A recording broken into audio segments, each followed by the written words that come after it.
Salut à toi, j'espère que tu as la pêche et dans cette vidéo je vais t'expliquer comment est-ce que tu vas pouvoir prendre confiance en toi en 2023. Comment est-ce que tu vas enfin pouvoir avoir plus confiance en toi. Cette confiance que tu cherches, que tu n'as pas. Cette aisance que tu recherches pour pouvoir être plus à l'aise dans un groupe, pour pouvoir t'affirmer et dire non, ça ne va pas. Toutes ces choses que tu n'arrives pas à faire parce que tu n'as même pas confiance en toi. Mais tu le sais au fond de toi, mais tu ne sais pas comment faire. Mais aujourd'hui, je vais t'expliquer comment est-ce que tu vas pouvoir reprendre confiance en toi. Et le premier point, c'est qu'il va falloir agir selon ta propre volonté. Parce que si tu n'agis pas selon ta propre volonté, tu ne pourras jamais avoir confiance en toi. Parce que tu devras toujours agir selon la volonté d'autres personnes et agir selon ce que les autres pensent. Depuis toute ton enfance, tu es guidé forcément quand on est plus petit par nos parents. Nous les parents sont des êtres justes, qui n'ont jamais tort. C'est l'image qu'on fait de nos parents.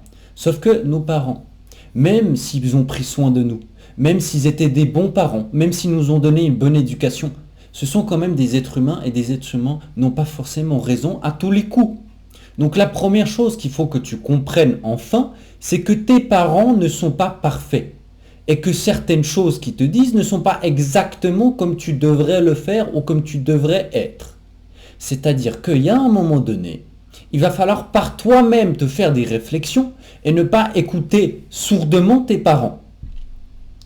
Ça ne veut pas dire que tu dois plus les écouter, bien sûr, mais ça veut dire que tu vas devoir te faire ta propre réflexion. Parce que passé un certain stade de ta vie, si tu écouteras toujours tes parents, tu ne pourras pas avancer correctement dans la vie. Parce que tes parents ne sont pas de la même génération et ne vivent pas forcément dans le même monde. Et ce qui était des opportunités pour eux, des manières de faire pour eux, ne sont pas forcément la même chose pour maintenant.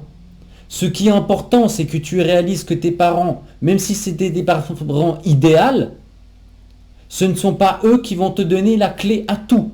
Et que toi, ils t'ont donné une certaine clé jusqu'à un certain âge, mais maintenant que tu es en capacité de réflexion, tu peux réfléchir par toi-même et tu vas devoir faire les choix par toi-même. Et ça compte aussi pour les autres choses. De toujours demander l'avis de tout le monde pour telle ou telle ou telle ou telle chose. Au bout d'un moment, l'avis des autres est important, certes, oui. Des fois, il est important. Mais dans la plupart des cas, tu n'as pas besoin de l'avis de tout le monde. Parce qu'au final, tout le monde aura un avis différent. Tu peux avoir une problématique. D'accord ? Tu ne sais pas quelle voiture acheter. J'hésite entre cette voiture et cette voiture. Sauf que tout le monde a des goûts différents. Tout le monde a son petit grain de sel à envoyer. D'accord ? Donc tu vas poser la première question. Ah oui, mais celle-là, elle est mieux. Et au final, en fait, tu vas être encore plus confus après avoir posé des questions que maintenant en faisant une rétrospection avec toi-même. Et donc tu vas te retrouver à suivre le conseil des gens qui sont certes très sympathiques, qui n'ont pas forcément des mauvaises intentions, mais qui n'ont pas la même image de la vie, qui n'ont pas les mêmes attentes de la vie et qui n'ont pas forcément du coup la même attente par rapport à une certaine voiture. Parce que si tu demandes toujours aux autres tous les avis, tu n'iras pas loin. Tu n'iras pas loin parce que tu ne feras pas par rapport à toi ce que tu ressens, mais par rapport à tout ce que les autres ressentent. Sauf que ta vie, c'est pas la vie des autres. Le deuxième point, c'est qu'il va falloir que tu te concentres enfin sur tes capacités. Le nombre de personnes qui ne sont pas confiantes, elles se concentrent toujours sur ce qu'elles n'arrivent pas à faire. Oui, mais j'arrive pas à parler aux filles. Oui, mais j'arrive pas à faire telle ou telle chose. Nombre de personnes qui n'arrivent même pas à aller commander un truc au restaurant, qui galèrent. Sauf que si tu veux avoir plus confiance en toi, il va falloir que tu te concentres sur ce que tu arrives à faire. Ce dont tu es capable de faire. Donc tu vas te dire, ok, je suis capable de faire telle chose, telle chose, telle chose, telle chose.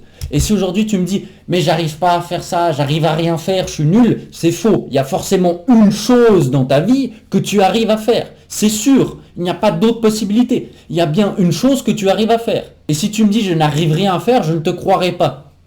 Tu peux m'insérer tout le blabla, pas possible, je ne te croirai pas. Il y a bien une chose que tu es capable de faire. Donc maintenant, concentre-toi sur ce que tu peux faire. Et arrête de te limiter à te concentrer sur ce que tu n'arrives pas à faire. Parce que tout ce que tu vas faire, c'est augmenter la capacité et le potentiel de tout ce que tu n'arrives pas à faire. Donc plus tu te concentres sur quelque chose, plus ça va être élevé, plus ça va être grand. Si tu te concentres sur le fait que tu n'arrives pas à faire telle ou telle chose, forcément, cette telle chose va augmenter, augmenter, augmenter, grandir. Et au final, tout ce que tu arrives à faire, ça va baisser, baisser, baisser, baisser. Et au final, peut-être que tu arrivais à faire 100 choses, mais dans ta tête, tu te diras que tu n'arrives à faire que 3 choses. Eh bien, c'est faux. Tu arrives à faire ces 100 choses. Le troisième point, c'est qu'il faut que tu arrêtes d'être affecté par les autres. Quelqu'un vient avec sa mauvaise humeur et tu te permets de t'affliger à toi-même de devenir de mauvaise humeur parce que l'autre a passé une mauvaise journée. Mais ce n'est pas de ta faute. Ce n'est pas de ta faute que l'autre passe une mauvaise journée. Donc si l'autre arrive avec sa mauvaise humeur, ce n'est pas une raison pour que toi tu sois de mauvaise humeur. Si l'autre arrive avec son agressivité, tu n'es pas obligé de devenir agressif parce que ça veut dire que tu es affecté par cette personne-là. Et il faut que tu arrêtes d'être affecté par les émotions des autres parce que ça veut dire que intrinsèquement, la personne en face va remarquer que tu es influençable. Elle va pas se dire il est influençable, mais c'est un instinct de survie, c'est un instinct qu'on a en nous, on sent les choses. Donc la personne va sentir que tu es influençable et donc elle va de plus en plus être agressive. Sauf que si la personne en face est agressive, d'accord, et que toi tu restes calme, peut-être qu'elle va s'énerver de plus en plus. Mais au moins elle va comprendre une chose, c'est qu'au bout d'un moment, elle va s'arrêter parce qu'elle va remarquer que ça ne sert plus à rien. Elle va s'énerver avec elle-même. Et toi, tu vas rester calme, de marbre. Et si aujourd'hui, tu es affecté et que toute ta journée est affectée juste parce qu'un gars t'a dit ta coupe de cheveux est moche, eh bien c'est fini pour toi. C'est fini pour toi. Tu ne peux pas te permettre de faire ça. Il faut te laisser dans tes propres émotions. Si actuellement tu reçois de la joie, ce qui est sûrement possible, tu reçois de la joie en toi, tu ressens de la joie, tu es tellement heureux, ne te laisse pas affecter par les autres, ne te laisse pas embrouiller par les autres. Les émotions des autres ne sont pas tes émotions. Le quatrième point, c'est qu'il va falloir être honnête avec toi. Tu es obligé d'aller à la caisse automatique parce que tu as peur d'aller à la caissière, là où il y a le caissier ou la caissière, c'est qu'il y a quand même un problème. Et si tu es honnête avec toi, tu vas quand même te dire qu'il y a un petit souci et qu'il va falloir régler ce souci. Parce que si tu n'es même pas à l'aise à parler avec quelqu'un qui fait juste son travail, elle fait juste son travail, ça va pas le faire. Ça va pas le faire. Vraiment, c'est qu'il y a un souci. Au bout d'un moment, il faut chercher là où il y a le souci. Tu ne peux pas rester dans le déni toute ta vie et te dire « Ah non, mais tout va bien et tout, mais tu n'oses même pas aller à la caisse. » Tu es obligé d'aller à la caisse automatique parce que la caisse où il y a une personne, c'est difficile pour toi. Ou admettons, tu te fais des images pas possibles, cas véridique, j'ai déjà entendu, un mec pose la question, est-ce que tu penses qu'il y a moyen avec une fille, je l'ai rencontrée à la caisse, elle s'est souvenue de moi, on a discuté, elle m'a posé des questions personnelles. Sauf que mon ami, peut-être que c'est juste son travail. Elle fait son travail. D'accord ?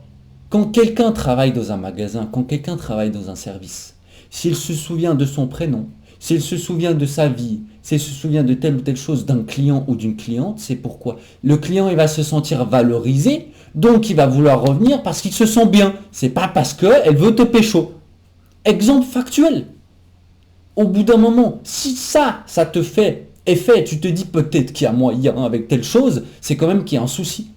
Donc il va falloir régler certaines choses. Et il va falloir être honnête avec toi-même. Être honnête avec tes points forts, mais surtout aussi être honnête avec tes points faibles. Tu as des capacités, mais il va falloir les débloquer et il va falloir aussi trouver ce qui ne va pas chez toi. Et pour trouver ce qui ne va pas, il va falloir être honnête avec toi-même et ne pas être dans le déni. Mais c'est un exercice difficile parce que faire une rétrospection sur soi-même est difficile parce que nous-mêmes on est impacté émotionnellement parce que c'est nous-mêmes. Et effectivement, c'est un exercice difficile. Mais si tu ne le fais pas, tu ne pourras jamais prendre confiance en toi, tu ne pourras jamais avoir plus confiance en toi, tu ne pourras jamais casser ce plafond de verre qui limite tes capacités tous les jours. D'accord ? Tu ne vas pas pouvoir le casser. Donc il va falloir être honnête avec toi-même. J'espère que tu as toujours la pêche et que la vidéo t'a plu. En attendant, nous, on va se revoir dans une prochaine vidéo.